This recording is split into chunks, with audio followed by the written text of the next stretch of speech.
give me $100 million and 10 years, and I believe I could get a team together to formalize a proof of Herman's last theorem. No mathematician I have met disputes this. Currently prohibitively expensive. Professor Kevin Lazard. Every valid logical expression is provable. Equivalently, every logical expression is either satisfiable or refutable. Professor Kurt Gödel. Stupidity. The condition of being stupid. Its symptoms are as follows. Number 1, rigidity of thought. 2, denial of facts. 3, inflated feeling of self-righteousness. 4, lack of insight.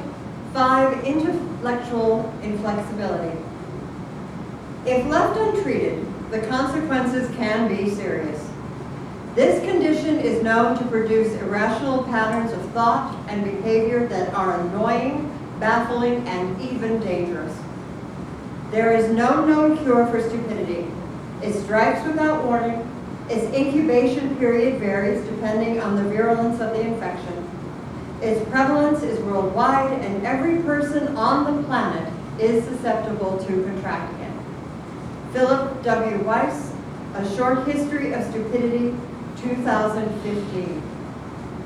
Scene 1. Time, the present.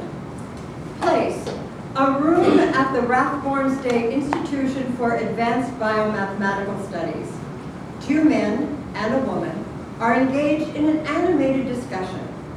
Their names are Gloria Podonsky, Simon Wallington, and Robert Van Gasslinger. All 3 are professors of biomathematics. No way, absolutely out of the question. The results are irrefutable. Nothing is irrefutable. This is. Pure rubbish, all of it. Our methodology was beyond reproach. You know that because you designed the study. You need not remind me of that. My dear professor, you cannot deny it was your program that led to this astounding discovery. And which will make me the laughingstock of the university and maybe the entire biomathematical community. Nobody is laughing. Oh, I'm certainly not laughing. Oh, stop trying to be so nice. It's not a question of being nice. It's about giving credit where credit is due. But I don't want credit for producing what is junk. Maybe it's junk to you, but to me it's a discovery so profound that it can change the world. I don't know what world you are living in, but it sure isn't mine. How can you quibble over such trivialities at a time like this? It's not a triviality, as you put it. Knowing that you are where you think you are has its uses too. I know where I am. Do you? I am here. Where else would I be? You can be somewhere else and not even know it. And I can be the king of Bulgaria and not know that either. What's your point? Don't ask me, ask her. She brought up the subject. Oh, listen to you two. You sound like 2 little kids bickering over a toy. I'm okay with that. Kids are honest. So what you're saying is that we're not honest. There's no way to think of your friends. What makes you think we're friends? Of course we're friends. Here we are, spending time together. Trying to figure out what to do with the idiotic garbage that I discovered. It's not idiotic. It's brilliant. The board will love it. The board will hate it. Just as I hate it. It defies all logic. It does not. It makes perfect sense. Maybe to you it does. But that doesn't surprise me. You're the one who spent 18 years trying to prove that pigs, in fact, can fly. And I proved it. Simon, please. You know how that became a farce. After all those years and you still don't believe me? That's because there was nothing to believe. And that's because you refused to accept my evidence, which was irrefutable. I sat on the board that reviewed your findings, and frankly, we couldn't stop laughing. I found it sad how they mocked you. Well, that's because they had closed minds and refused to listen to the truth. Oh, no, that wasn't it at all. Our Our minds were wide open. It was the research that was flawed. How could you say that? I conducted 27 double-blind studies that proved beyond all doubt that pigs can fly. I read somewhere that your experiments, as you call them, were conducted under less than purely scientific conditions. That's putting it mildly. My methodology was beyond reproach. I still remember the first moment when I achieved success. Unverified, of course. I repeated it 26 times, and each time with the same results. I was elated. I bet you were.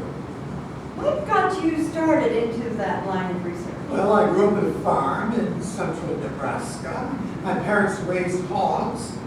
So from the earliest times, I remember I was around pigs. I learned to love everything about them. Their smell, their squeals, their love of life and love for each other. My best friend was in fact a pig. I named him Ernie. You were friends with a pig named Ernie. How nice. What did the two of you do? Well, we used to run and jump and play. It was so fun. Much better to play with humans who I found obnoxious. So, you see, the idea of 1 + 1 being 3 is not so preposterous after all. Robert, do you know what you're saying? I know exactly what I'm saying. It flies in the face of all logic. No more than saying pigs can fly. I can attest to that. No, you can't, because it's a physical impossibility. Well, you do have a very closed mind. Science is all about making new discoveries. Based on verifiable evidence and rigorous testing. I conducted at least 47 experiments that proved conclusively that pigs can fly. Show me your published results. You have some nerve doubting me. Remember, I am a full professor of biomathematics. So what? Where's your findings? They were published in the Journal of Scientific Discoveries, published quarterly at Quancock University. People's Republic of South Zanzibar. University with an impeccable reputation for academic excellence, rated 5 stars by the International Association of Scholastic Institutions. And no stars by me. Your anger baffles me. You make an astounding discovery and now ridicule us for expressing our congratulations and support.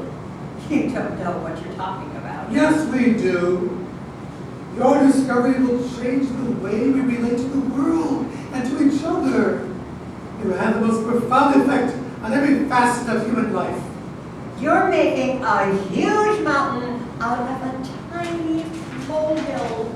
No, the mountain is real, and together we will climb it to the top, and to fame and success. And scene 1. Scene 2. Time, the next day. Place, a room at the Radbourne State Institution. Seated around a table are 3 people.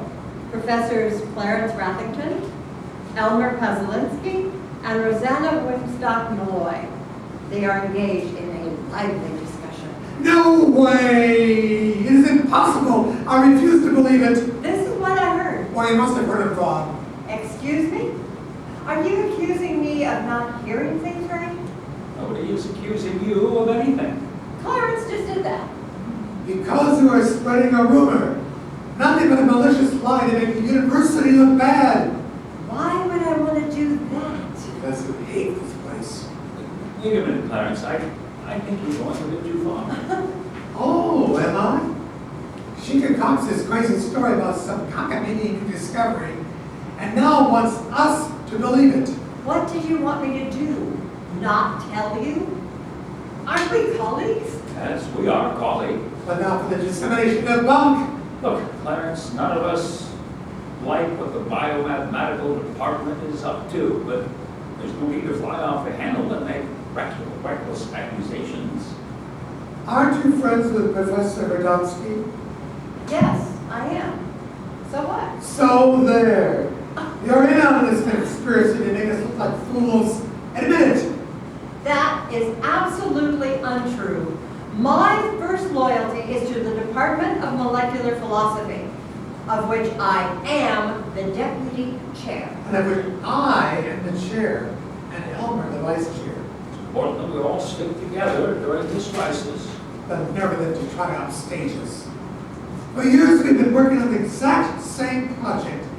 And now, if you believe Rosanna, we will become the laughing stocks of the world. Our propositional theory is supported by our hypothesis, was sound, and still is.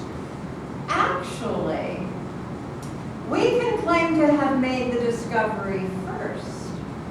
3 years ago, we demonstrated that combining two constants can produce more than one result. We proved it. And now the biomathematics will get all the credit. You mean I proved?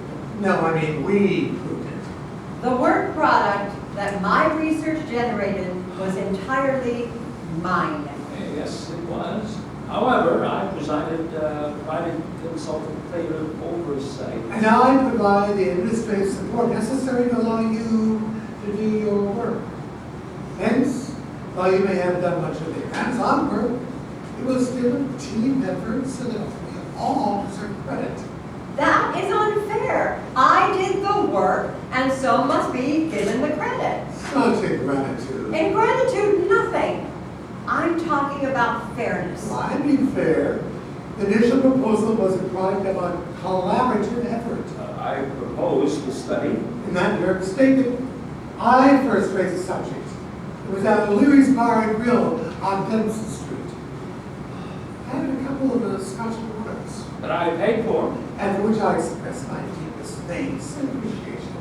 When I first told you about my interest in trying to introduce new rules of logic. I also remember that you had a lot of drink. Was very drunk. I was not. My thinking then as well as now was as clear as a bell. Yes, a broken bell. Can you gentlemen please settle this dispute later? I am more concerned with what's happening now and not with who was drunk and who paid for it. It's important.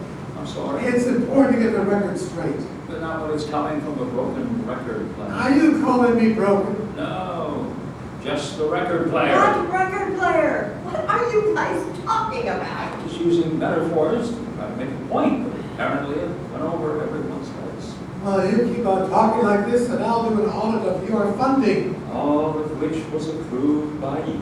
and which I can disapprove also. If you don't watch it. You know, Clarence, sometimes you're such a pumpkin head. He's been threatening to cut off my funding for the past 19 years. You're lucky they get married to my sister. You're lucky to have me for a brother-in-law. I still think the judge's coat game was fixed. You still haven't forgiven me for winning that bet. Gentlemen, can we please get back to discussing the business at hand? Yes, it is an injustice. Remember how we were told that it is not the business of molecular philosophy to meddle in such matters? And how we should stick to teaching about morality and ethics and all that other stuff? And leave the real research to others, much more qualified than us? Yes, I do. So I do too. Such insults. I was outraged. If you were, you never showed it. I'm not as open as you when it comes to showing my emotions. Well, you certainly are cool. As cool as a cucumber. And just as moist if bitten by the right person. Professor! I resent those sexist remarks. Or is that the all you want? They're still true. How would you know? Clarence, let's drop this subject. No, let's not. For years, I've been doing the heavy lifting in this department, but still have not been promoted. Well, that's because the 2 senior chairs are currently occupied. No, it's because this department has a glass ceiling for women. You see, Elmer, what I mean? She concocts stories. You think your friends in biomathematics are treating you better? I think they would. Well, if you don't like it here, then put it for transfer. I won't oppose it. Let's not be too hasty. We need you, Rosanna. Elmer, I've always had the utmost respect for you, even after that incident 5 years ago at the restaurant. Must you bring that up again? So, he touched you here and there. So what? You know I meant no harm or disrespect. I didn't know that at the time. Oh, but it was such an innocent touch, right, Elmer? Well, I was walking behind you to go to the men's room. Who said you could touch me? You said you wanted to meet me to discuss some new theories. I did, But nothing. You used that as an excuse to come on to me. I felt very demeaned. Well, you should have reported that to me. That would have been like reporting a bomb to the bomb maker. Rubbish. I would have brought Elmer up for charges. And Elmer would have made my life living hell. He was my supervisor. I would never use my official position for personal purposes, and never did. That's because I never gave you the chance. And because I happen to have recorded the entire affair, as you now know. Is that why you stayed on? Because you had something on me? No, it's because I believed in your work in proto-philosophical transformations. In fact, that is why I admired you. Admired? As in past tense? Yes, because now I don't know what to think. 3 years ago, we were so close to proving the 1 + 1 continuum. But you were afraid to pursue your research to its logical conclusion. At that point, I began losing respect for you. And now, another department will get all the glory. Gee, I wonder if the biomath had received any outside help. Once again, Clarence. Call me Professor. Oh my! Now we are really being touchy. Touchy is the last thing I want to be, especially with you. Whatever you say, Professor. Perhaps we should be more formal with each other. However, as I was saying, you have no cause to suspect me of doing anything underhanded. There you go again, talking about hands, my dear. Professor, if you please, call me Professor. Excuse me, Professor. That's better. Now you may continue. Thank you. Now, what was I saying? You were talking about the biomath department having received outside help. Yes, thank you for reminding me. No way a bunch of brainless clods of biomath could have come up with that solution by themselves. Why do you say that? Because it's true. They're just a bunch of silly nincompoops masquerading as academics. Meanwhile, those nincompoops beat us to the punch on what was our flagship project. This isn't finished yet. Have either one of you had a chance to review their findings? I have. And? And what? So, what did you think of it? I thought they did a great job of proving their theorem. We knew for years that 1 and 1 could equal something other than 2. But knowing it and proving it are two different things. I proved it, but Professor Rathington, refused to certify my findings. Because it was complete poppycock. Your reasoning was unsound, your methodology flawed, and your findings therefore invalid. No, it was because you wanted to take full credit for it. You yourself told me that. I did not. And stop attributing things to me that I did not say. There's no way I would ever want to take credit for the amount of rubbish you so brazenly dumped on my desk. Not rubbish. 8,700 pages of carefully collected and collated scientific evidence that fully supported my findings. And how did you expect me to read all that? Because that's your job. Don't tell me my job. That's your problem. You're too darn bossy. Come on now, Clarence, there's no need to get personal. I can't help it. She marched into my office unannounced with large boxes crammed with notes, deposits them right on my desk, and then leaves without so much as an explanation. I gave you an explanation. Hi, Clarence. Here's my paper on my research project. It's not an explanation. Just because you were too lazy to look at my findings is no excuse for not having read them. Well, I glanced at a few pages, and what I read was so dumb that I couldn't stop laughing. A 10-year-old child could have done a better job. Oh, come on now, Clarence. Aren't you being a bit too harsh on our colleague? After all, what do you expect from the junior member of our department? I don't need to hear you two gentlemen trying to tear me down. I'm going to take this matter to the full committee. The discovery is mine. I am the first to prove that 1 + 1 does equal 3. In this I shall prevail. End of scene 2. Scene 3. Time the next day. Place. The Office of the Departmental of Educational and Intellectual Truth, Radbourne State Institution.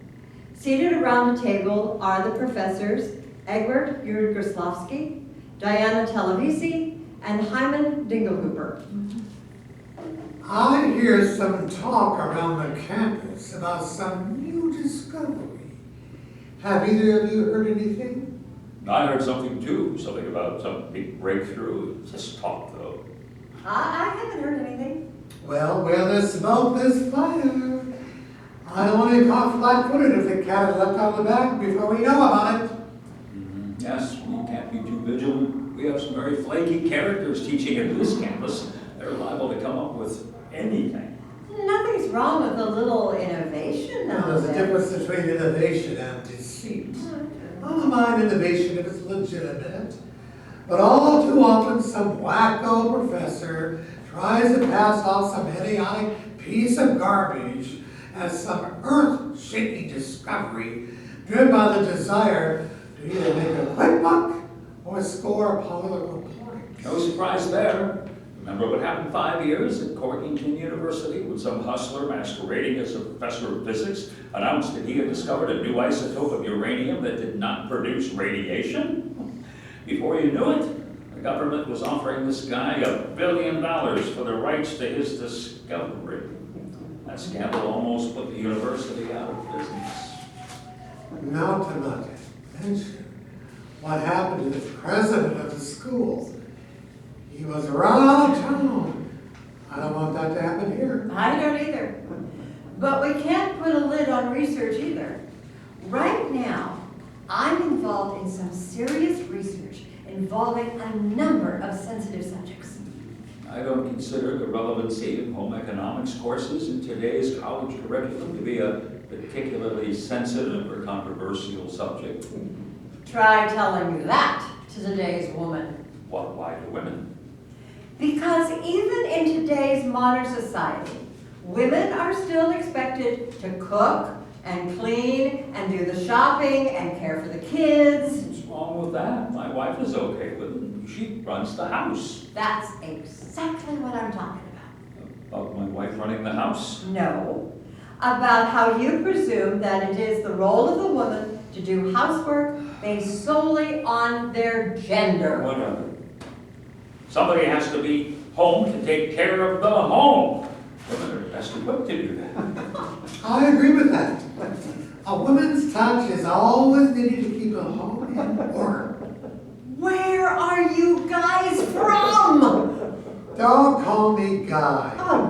Remember, I'm the department chair and authorize your research grant. Look, I'm sorry, but your comments stunned me. Well, get unstunned.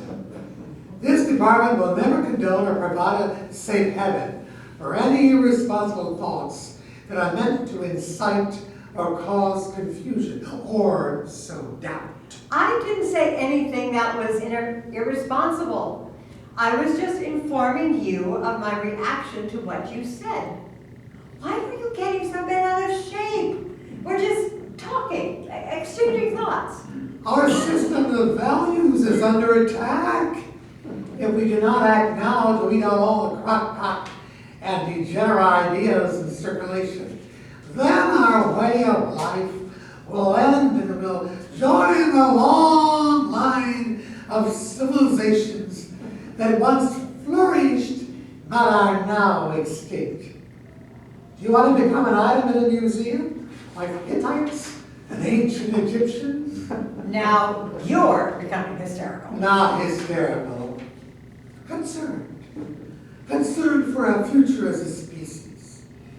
So many things out there meant to drive people crazy, like this rumor or story about 1 and 1 equaling 3.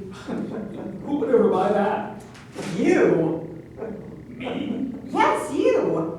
Any man who still believes that a woman's place is in the home is capable of believing anything. Young lady? That's Professor. To me, you're a young lady. Stop defining who I am. I'm just trying to be polite. No, you're being sexist and patronizing. But it was I who helped you join our department. That was pure business. Did you have something else in mind? My, what have I done to offend you? What have I done to set her off like this? Don't ask him. I did ask Ask you. me. I did ask you, but you didn't reply. You didn't give me a chance to reply. I thought we were friends. No, we're colleagues. And I find your comments offensive. Because I called you a young lady, I failed to find how that could upset you. In fact, it's the truth. You are young. And you are a lady, aren't you? You see, you're continuing to define me based solely on my gender. Your intellectual rigidity and irrational prejudice, especially in this day and age, astounds me. I remember growing up and watching my little sister play house. My older brother played cops and robbers. Nobody took offense. Nobody forced them to play those games. They did it on their own. So, based solely upon that, you can draw conclusions about gender roles? Oh, that's a problem with research. None of it is really objective. Mine is. Coming from you, that statement is self-serving. But it's the truth. What is the truth? Something which is based on facts. Not when those facts are selectively compiled. You know that all brainiacs are alike. Always nitpicky, each one trying to upstage the other. You think you know so much when you know nothing. Oh my, aren't we the touchy one? Oh, don't be such a sourpuss. We're just talking. You mean like when they were talking when that sleazeball apparently announced that he discovered the formula that proves that a square is actually a circle? I thought it was a brilliant discovery. Just shows us what a dolt you really are. You know, Egbert, I could take offense at that remark. I knew so. I read about that in the Journal of Advanced Supernuclear Mathematics. According to the article, it took a team of scientists at Yardley, financed by a $2 billion grant from the National Mathematics Foundation, 14 years to develop a formula that proved beyond all doubt that a square is in fact round. Gee, I wonder why it took so long for them to make that discovery. You think it had something to do with getting money from the government? Yes, it did. And then the feds sued the school for fraud. Big deal. Money was gone, already spent. But the gravy train was good while it lasted. At the taxpayers' expense. What a waste. I don't want the school to go that route. We should follow the money trail. If the government thinks that we are onto something big, then they will pay us big, as long as we can show them that we're making progress. You know, Hyman, sometimes I think you would have done better as a racketeer than as a professor of English literature. Oh, both have their merits. A racketeer is out to make money fast, while an English professor writes a poem about it. There's a lot more to English lit than writing poetry. Personally, I've never written a verse of poetry in my life. I couldn't rhyme 2 lines in a poem if the sentences ended in cat and bat. If you can't write poetry, then how can you teach it? Oh, my dear Diana, being able to do poetry is not the same as being able to teach it. Some of the greatest poets in history probably would have flunked my class. But isn't the study of English literature about inspiring creativity? No. Actually, it does the opposite. It is so boring and dry that most of my students wind up falling asleep. in class? I think I slept my way through half of my classes when I was a student. In my history and political science and archaeology classes, my brain automatically went on autopilot. Once, I keeled over and fell off my chair. Oh, it was so embarrassing. How did you do in those classes? Got straight A's. If you slept your way through those classes, how did you get those straight A's? By sleeping my way through those classes. You learned while sleeping? Not exactly. I think Diana is using the word sleep in another sense. Is that right? Well, Professor, there is more than one meaning to the word, but I don't want to get caught up in semantics. Let's just say I was doing some research. I still don't understand. Research on the relationship between sleeping and learning? Actually, more on the relationship between sleeping and academic success. What did you find? I found that the more I slept, the better my grades. Where did you conduct your research? Both on and off campus. Must have been quite a project. It was. I met a lot of interesting people, Did that include members of the faculty? especially members of the faculty. They were some of my closest colleagues and mentors. Did you publish your findings? I kept voluminous notes, but never published anything formal. That's too bad, because I would have liked to have read your findings. I have a doctor friend of mine who treats sleep disorders. He believes that there is a definite correlation between lack of sleep and onset of dementia. My research had to do with sleep as a method of achieving social advancement. Maybe you can write a poem about it. If you tell me more about it, maybe I will. Diana, your academic exploits as a student are quite fascinating. And I'd love to hear more about it. But we have more immediate and pressing matters to discuss. Here we go again. Oh, it's the party boomer. Business is business, as the saying goes. And we have business to discuss. So let's stop all this malarkey and get down to business. Yes, let's get it down. All the way, baby. Stop trying to be cute. Oh, I like cute. Me too, but Mr. Grumpy here won't have it. Just now, have you considered throwing an office party? According to a $27 million research study, there is a direct correlation between office parties and creative activity. So let's have a party.